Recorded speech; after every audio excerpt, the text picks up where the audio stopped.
ማርጋሬት ሄይስ በሂልሳይድ መቃብር ብረት በር ላይ ቆማለች። የብር ቀለም ያለው ጸጉሯ የቀትሩን ብርሃን ያንጸባርቃል። በ62 ዓመቷ ገንዘብ ሊገዛው የሚችለው ነገር ሁሉ ቢኖራትም ከሁሉ በላይ የሚያስፈልጋት አንድ ነገር ግን የላትም። ልጇ ኤማ ከሞተች 3 ዓመት ሆኗታል። ያ የባዶነት ስሜት ደግሞ በፍጹም አልጠፋም። በየሳምንቱ ማክሰኞ ከሰዓት በ3 ሰዓት መቃብሩ ጸጥ በሚልበት ሰዓት ትጎበኛታለች። ማርጋሬት ወደ ኤማ መቃብር ስታመራ አንድ ያልተለመደ ነገር አየች። የጽዳት ሰራተኛ ዩኒፎርም የለበሰ ሰው በልጁ መቃብር አጠገብ ተንበርክኮ ነበር። አጠገቡም ቢጫ ሹራብ የለበሰች የ5 ዓመት ሕፃን ልጅ ስቅስቅ ብለው ያለቅሳሉ። ማርጋሬት ደነገጠችና ይቅርታ፣ እዚህ ምን ታደርጋላችሁ? ይህ የልጄ መቃብር ነው ስትል በቁጣ ጠየቀቻቸው። ሰውየው ግን ደንግጦ ቀና አለ። ደግ አይኖችና የድካም እጆች ነበሩት። በጣም ይቅርታ እመቤቴ፣ ምንም አይነት ንቀት ኖሮብኝ አይደለም፣ ዝም ብለን ነው፣ አሁኑኑ እንሄዳለን አለና ልጁን አስነስቶ ሊሄድ ሞከረ። ማርጋሬት መቃብሩ ላይ ከዚህ በፊት ያላየቻቸውን ትኩስ የአደይ አበባዎችና በሕፃን እጅ የተሳለ ቀስተ ደመና ያለበት ስዕል አየች። ድምጿን አለስልሳ ቆዩ ባካችሁ፣ እንዲገባኝ ንገሩኝ፣ ልጄ እንዴት ታውቃታላችሁ? አለች። ሰውየው አመነታና ስሜ ዳንኤል ፎስተር ይባላል፣ ይህች ደግሞ ልጄ ሶፊ ናት። ልጃችሁ ኤማ እኔ ካየኋቸው ሰዎች ሁሉ ደግ ሴት ነበረች አላት። ማርጋሬት የልጇ ስም እንደዚህ በፍቅር ሲጠራ ስትሰማ እንባዋ መጣ። አብረው ቤንች ላይ ተቀመጡ። ዳንኤል ታሪኩን ማውራት ጀመረ። ሜርሲ ጀነራል ሆስፒታል በጽዳት ነው የምሰራው። ከ3 ዓመት በፊት ባለቤቴ ሳራ በካንሰር ታመመች። ኢንሹራንስም ሆነ ጥሪት አልነበረንም። እኔ ሂሳብ ለመክፈል 2 ስራ ሰራ ነበር። ኤማ የባለቤቴ ነርስ ነበረች። ከሕክምናው ባለፈ ኤማ ስራዋ ካለቀ በኋላ አትሄድም ነበር። ከሳራ ጋር ቁጭ ብላ ታወራታለች፣ ታስቃታለች። ሳራ መናገር ሲያቅታት መጽሐፍ ታነብላት ነበር። ማርጋሬት አይኖቿን ጨፍና የልጇን ደግነት በሐሳቧ አሳለች። ዳንኤል ቀጠለ።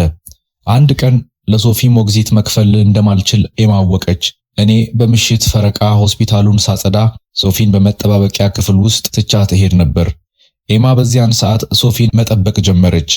መጫወቻና መጽሐፍት ከቤቷ ታመጣ ነበር። በሕይወታችን አስፈሪ በነበረው ሰዓት ለልጄ ደህንነት እንዲሰማት አድርጋታለች። ማርጋሬት በሹክሹክታ ይህን ሁሉ አላውቅም ነበር፣ በፍጹም አልነገረችኝም አለች። ዳንኤልም ኤማ እንዲህ ናት፣ ምስጋና አትፈልግም፣ መርዳት ብቻ ነው የምትፈልገው አላት። ትንሿ ሶፊ ያረጀ ጥንቸል መጫወቻ አውጥታ ይህንን ሚስ ኤማ ናት የሰጠችኝ፣ እናቴ ስትናፍቀኝ ይህንን እንዳቅፈውና ፍቅር በፍጹም እንደማይጠፋ እንዳስታውስ ነገረችኝ አለች።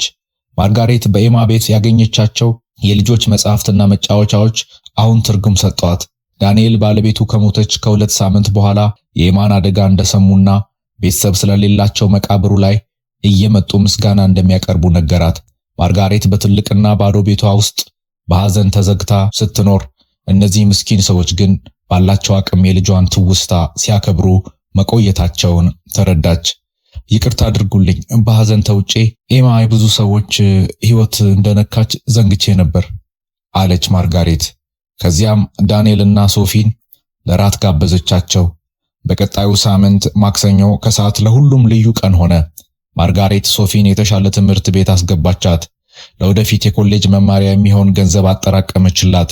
ዳንኤልም በቤት ውስጥ ጥገናዎችን በማገዝ እውነተኛ ሀብት በገንዘብ ሳይሆን በሰው ግንኙነት እንደሚለካ አስተማራት። ከ6 ወራት በኋላ መቃብሩ ላይ አብረው ቆሙ። ሶፊ አዲስ ስዕል አስቀመጠች። ስዕሉ 4 ሰዎችን ያሳያል። እናቷና ኤማ በሰማይ እንደ መላእክት፣ ዳንኤልና ማርጋሬት ደግሞ በምድር እጅ ለእጅ ተያይዘው። ማርጋሬት መቃብሩን ነካ አድርጋ አመሰግናለሁ ኤማ፣ እነሱን ወደ እኔ ስላመጣሻቸው ብላ በሹክሹክታ ተናገረች። ብቻዋ ቢሊነር መቃብር ቦታ የመጣችው ልጇን ፍለጋ ቢሆንም ያገኘችው ግን ልጇ ጥላላት የሄደችውን ትልቅ ቅርስ ፍቅርን ነበር። ቤተሰብ ማለት በደም ብቻ ሳይሆን በልብ በምንነካቸው ሰዎች ጭምር መሆኑን ተረዳች። ሰላም ቆዩ። ሰላም የተወደዳችሁ የቻናላችን ቤተሰቦች፣ ይህ የተለያዩ አስተማሪና ልብ የሚነኩ እውነተኛና የማይረሱ ታሪኮችን ወደ እናንተ የሚያደርሰው ማቶ ቴልስ ነው።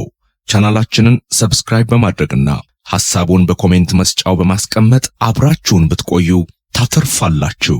መልካም ጊዜ ይሁንላችሁ።